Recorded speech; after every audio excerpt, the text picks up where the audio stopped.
Pesach is coming around the corner, and we see that the events that are going on in the world are related to the exodus of Egypt, and that's what I would like to talk about today.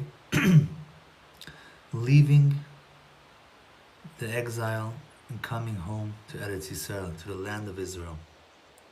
As we know, when Hashem brought the plague of darkness, 80% of the Jews stayed behind because they were happy with the comforts of Egypt. They said, we don't want to leave. We don't want to go to Israel. We have our food. It was kind of like a, socialist situation. It's true that they were slaves, but they had what they needed. They were comfortable, and they didn't want to take the risk to go to a new land. Even though God commanded them and brought them all these miracles. So he killed them in the plague of darkness so that there won't be a desecration of God's name. People won't think they died for some other reason. They got sick or whatever. But if he would have killed them openly, it would have looked bad. That why is God killing his own people? So therefore, that happened in the darkness. Another reason there was a plague of darkness is to separate, just like darkness separates from light, so too the nation of Israel, the Jewish people, have to separate from the other nations. It is not a racist thing. It's because we have our own way of life. And that is another thing that's related to this is the land of Israel. God gave us the land of Israel in order for us to fulfill our own destiny as a Jewish people and not be influenced by the other nations such as idol worshippers or heretics. And that is the reason God gave us our own land. Unfortunately, people don't want to live in the land of Israel, as has been like that throughout history, that the majority, after the exile of the second Bet HaMikdash, which is almost 2,000 years ago, most of the Jews wanted to remain behind in the exile, even when there were opportunities to live in the land of Israel. And today, more than ever, it is the easiest to live in the land of Israel. It's not a third world country. We have everything that they have in anywhere else in the world. But because the material lifestyle in the exile, in the diaspora, is much more better, and it's, so to say, an easier way of living, they decided that they're going to stay in the exile. In addition, some people say, when Mashiach comes, then I'll come to Israel. And today we're going to discuss why that is not such a smart decision. And we're also going to discuss that it is not just a mitzvah to live in the land of Israel. It is actually an obligation, a duty, a commandment to live in Israel. Just like you put on tefillin, just to keep Shabbat, if you're able to live in the land of Israel, you're obligated to do so. There are a few exemptions, but we'll get to that later. So firstly, I would like to discuss what's going on in the world today, and based on common sense, this is a highly likely scenario that will happen if the Jews don't come to Israel as soon as possible. The first thing is that the economy has been hit very, very hard, and things will never be the same again. People are losing their freedom little by little in the name of containing the sickness so that other people won't get it. People will not be happy with that, and people are not going to work now in most places. You may end up in a situation where you'll only be allowed to leave the house once a week to get groceries. You'll have like a voucher, you go to the store, you come back. And even if the government is helping you with food and letting you pay your bills later, like your rent, that is not going to suffice in the eyes of people, because bread is not enough to sustain a man. Especially after living in materialism for so many decades, it's going to be very hard to now live a more simpler life. People are going to rebel against that, and This will eventually lead to violence, unfortunately, and looting, rioting. Once someone's, they're gonna, even if there is food, there might be. Then people might think there is no food. They're gonna start robbing. They're gonna start stealing. In addition, the climate in America is very volatile. There is a lot of racial tension. There's a lot of political tension. So people can get set off very easily. A cop can kill someone by mistake or by purpose or whatever it is, and you all of a sudden see many riots all over the US. If America decides to enact martial law, which means that the military will be in charge of the cities and states in a certain capacity, you can look that up. That will also create a problem because these freedoms will be restricted, even though it may be necessary to do that to control the people from not going out in public because of this coronavirus. But people might say, you know what? Don't tell me what to do. I want to go out. That may create clashes with the police and with soldiers. That may create a lot of looting and rioting and buildings being burned down, God forbid. All of this is going to further damage the economy. And even if, because of the coronavirus doesn't happen, this could happen after the coronavirus is cured. A few months down the line, people are not going to be happy. They're all upset and agitated about what's been going on. Some events can happen in America. People are not going to be happy with it. It could be who becomes the next president. One side is going to be happy, one side's not. They may go out to the streets. One thing will lead to another, and there will be a lot of fighting and violence. In addition, a civil war between different races, between different political parties. You may go out in the street, and if someone doesn't like the color of your skin, he may attack you. And all of this will further damage the economy and will lower the value of the dollar.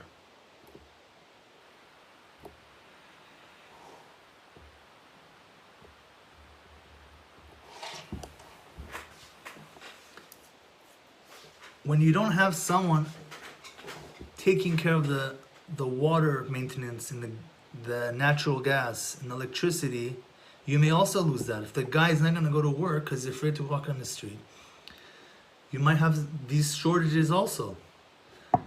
Food might become a shortage. Medicine might become a shortage.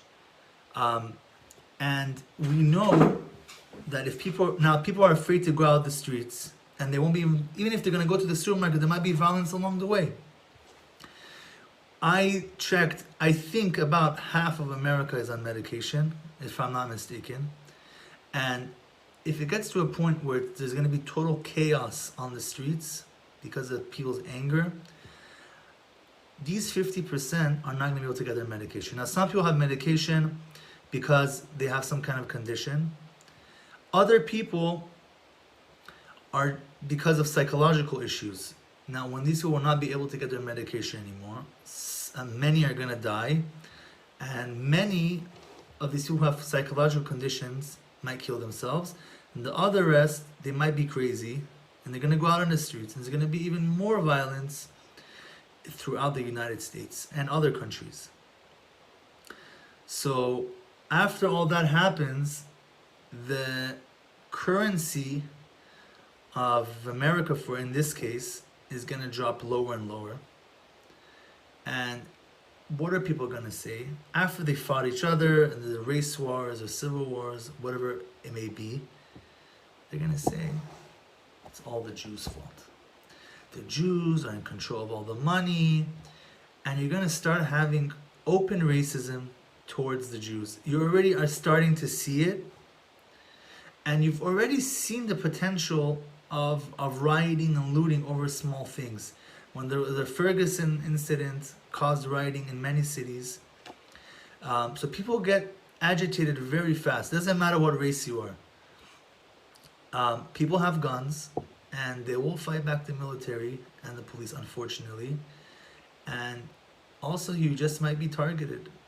And especially as a Jew, you might try to hide that you're a Jew, but they're not going to care. They're going to try to find out who a Jew is, and they're going to blame you for the economic downfall of the United States and for possible inflation, and the Jews are going to be targeted. Who would want to live in that kind of situation? When you can live in the land of Israel, in your own land, the Jewish state that God gave us, the Holy Land, and which is even more, it's more under control than the United States. The population of the United States it's too large to control. You have the Jewish people here. The Jewish people are not going to go out and riot and kill each other. They might become a little less kind, it's possible, or the other way around. But you're not going to see the same kind. There's not the same kind of volatile anger that has been building up in America. Is not the same. Now the thing with the Arabs, we have a military and police force that can control these kind of problems, and it's not like in America where most people have guns. So I think that Israel is under much more control, and also in the merit of living in the land of Israel, we protect it. And if you see the prophecies, which I hope to bring in the next class, that Israel will be the safest place in the time of Gog, in the war of Gog and Magog. In addition, other things might happen to the U.S. There might be wars. Other countries might attack America. There might be terrorist attacks because they want resources or just to get revenge. Now, somewhere along this line, it could be in a month, it could be tomorrow, it could be in 5 years, but it's going to happen unless we all do teshuvah, we all do repentance, which it looks like, I don't know if it's going to happen that way. I think the first scenario is more likely that it's going to go down like that, where we're going to come to Israel in a very difficult circumstance, after a very difficult circumstance. Now, somewhere along the line, Mashiach is going to come.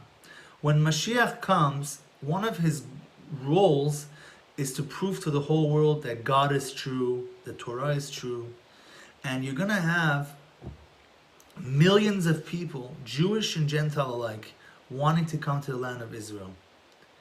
And because of the economic situation, they will not be able to even, it's going to be very hard to buy a plane ticket to come to Israel. There might be a waiting list because of supply and demand. And from what I researched, there's, I think, 30,000 30,000 airplanes that are active at any given time. Not at the same time, because they can't all fly in the air at the same time. But now with the corona, they're even flying less. But let's say there was no corona right now. You can imagine the traffic there's going to be in the air to come to the land of Israel. Therefore, it will take a long time. They have to take turns with the planes. There can't be too many planes at the same time in the air. They're not prepared for that. And because of the inflation and the decline of the dollar, it will be very hard to buy a ticket. And when you see that it's too late and you want to sell your house and car, you may not be able to afford it you may not be able to sell those things anymore because no one wants to buy it. So also a ticket might cost $50,000. Who knows? Because everybody's gonna want it, and you might have the $50,000, and you'll end up coming here penniless. This reminds me of what happened in Sodom. When Lot was told to leave Sodom because it's going to be destroyed, he also hesitated. He said, it says in the Midrash, he said, what about my gold, my silver, and my pearls? How can I leave my fortune behind? And he was thinking of what he should take with him and what not to take with him. Also, at the same time, he had 4 daughters. He was telling his son-in-laws, listen, we got to get out of here. And they said, and I quote, the Midrash says, they laughed at his words. And they said, there's music and festivity in the city. What are you talking about? Why are you speaking about destruction? You crazy? And so he left them behind, and he left with some of his family, and the rest perished. And that is exactly the mentality of the exile. They don't want to leave their fortune behind. They're not even you're not even working right now. Buy a ticket right now. You have a chance. Come to Israel. Play it out. If America goes to hell, at least you're in Israel. And if it doesn't, so you have time to go back and sell all your things. Remember, there's a duty to come to the land of Israel. At least be here now. So you sit in quarantine for 14 days. Someone just moving 2 doors down from me. He just left and came from New York. You can do it too. While there's still flights, get a flight and come. If there's no flights, get the next flight in 2 months, 3 months, whatever it is. Buy that ticket, have it on hold, and come. It may be too late.